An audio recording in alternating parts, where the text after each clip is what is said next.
In this module, we will continue with our discussion on the quantum mechanical treatment of a rigid rotator.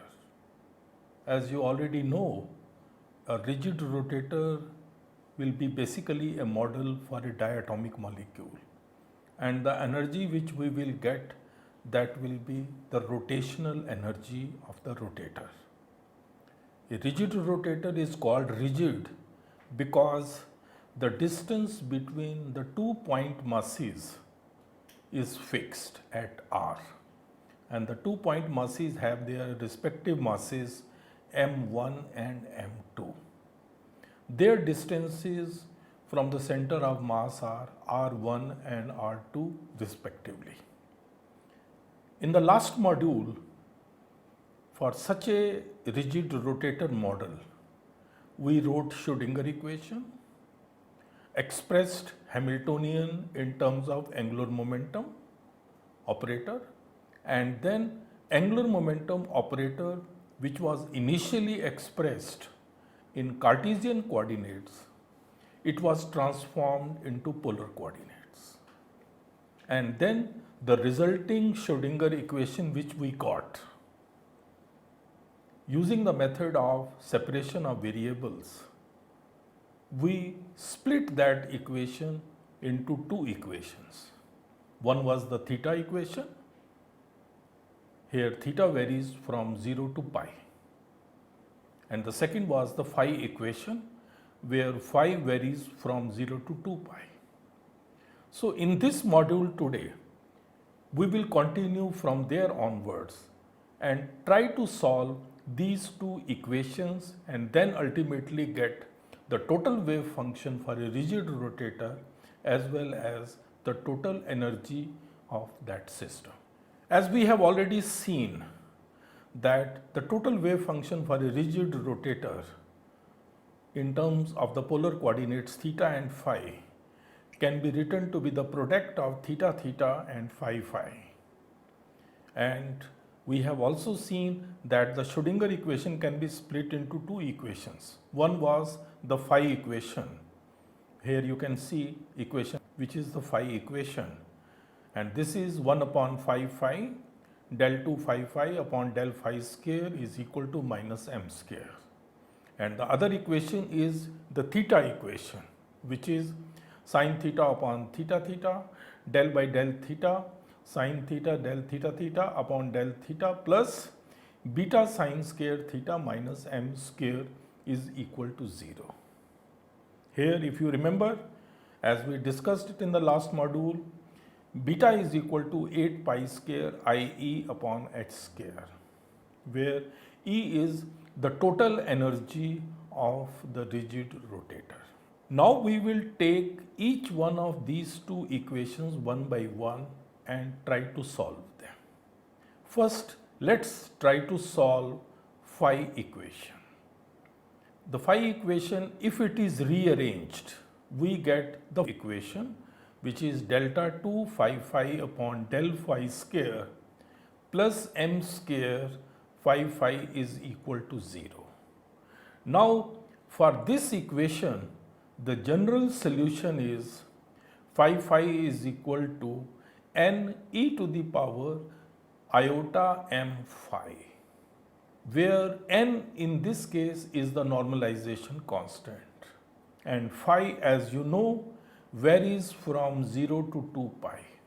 If we apply the normalization condition on this phi function, we have the set of equations which that the normalization condition means that they should be equal to 1, and if we further simplify, we get the value of the normalization constant n equals 1 upon under root 2 pi. And if this is substituted in the first above expression for phi, we get phi phi is equal to 1 upon under root 2 pi e to the power iota m phi, where m can have values from 0 to +1, -1, +2, -2, etc. And if you recall, in the last module, we had a similar equation for a particle of mass m moving in a ring of radius r. So please note that this phi, which is the solution of the phi equation, this is also the solution for a particle in a ring. This is very, very important. And further, you can notice here that if we have the value of phi beyond 2 pi, it will repeat itself. Suppose we have phi is equal to phi plus 2 pi, and then if we make the substitutions, then the value will come out to be the same. That means basically this m is varying from 0, then plus 1, minus 1, plus 2, minus 2, etc. At this stage, I would also like to mention that when we will go to the hydrogen atom, similar equation will come there also. And there, this m we call to be the magnetic quantum number. We will discuss it later on in the solution of the hydrogen atom. Now, after having solved phi equation, let's solve the theta equation. Equation, as we mentioned, depends on theta, and this equation is as it is shown here. Now, how to solve this equation? It is easier to solve this equation if this equation is transformed into Legendre's equation. Legendre's equation is a well-known equation, and which is of the form, as you can see here in equation, 1 minus x square d2 px upon dx2 minus 2x dpx upon dx plus L into L plus 1 minus m square upon 1 minus x square parenthesis closed px is equal to 0. Why do we need to transform into Legendre's equation? If theta equation can be converted or transformed into Legendre's equation, then the solution of the Legendre's equation is well known. Therefore, we can very well and very conveniently find out the solution of the theta equation. Now the question comes, how to transform theta equation into Legendre's equation? For this, we make the substitutions. These substitutions are shown in the equations. We put x is equal to cos theta, and therefore 1 minus x square will become equal to sine square theta, and 1 minus x square under root will become equal to sine theta. And as you can see, dx will be equal to minus sine theta d theta, and we make the substitution theta is equal to px. And then if we have to substitute anywhere del by del theta, this can be written in the form del by del theta is equal to del x by del theta multiplied by del x. This on simplification gives you minus sine theta del by del x equals minus 1 minus x square under root del by del x. You can see that if these substitutions are made, then this theta equation can be very conveniently and very easily transformed into Legendre's equation in the form as given in, and it will become exactly Legendre's equation if beta is substituted to be equal to L into L plus 1. This equation we will also encounter in the case of hydrogen atom later on. And if you remember, this azimuthal quantum number comes from here. Just as from phi equation, in the context of hydrogen atom, we get magnetic quantum number. Similarly, in the case of theta equation, L comes here, and L we know is called azimuthal quantum number. And we will discuss all these details in the solution of the hydrogen atom. Now, once theta equation has been transformed into Legendre's equation, then we have to see what are the solutions of the Legendre's equation. Solutions of the Legendre's equation are as written in equation PL absolute mx is equal to 1 minus x square raised to the power absolute m by 2 dm dxm, both m being absolute, plx. This is the solution of Legendre's equation. This is also called PL absolute mx is called associated Legendre polynomial of degree L and order m. And PLX in this above equation is given by the PLX is equal to 1 upon 2 to the power L, L factorial, dl upon dxl. Then in parentheses we have x square minus 1 raised to the power L. So we have the solution of the Legendre's equation. Here you can see we have given a table where for different values of L, we have the values of PLX. For example, P0x is 1, P1x is x, and so on. These can be used and these will be used later on while finding the solution of the Legendre's equation for various values of L and m. One needs to remember here that one of the conditions here is that the absolute value of m has to be less than or equal to L. That means the value of absolute m cannot be greater than L. Because why should it be so? Because you can very well see that if absolute m is greater than L, then the value of the associated Legendre's polynomial will become 0. But please remember that in the case while we transform theta equation into Legendre equation, we made the substitution x is equal to cos theta. Therefore, ultimately we will have to go back to cos theta. And therefore, now one can say that the solution of the theta equation is theta would be equal to NLM, which is the normalization constant, PL absolute mx.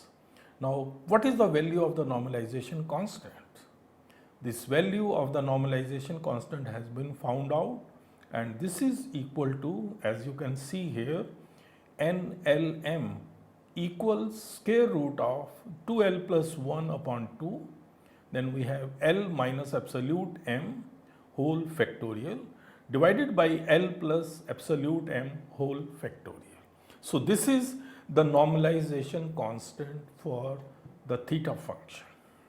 If we substitute it back, the ultimate value of theta function becomes normalization constant into PL absolute mx, where x is, as you already know, equal to cos theta.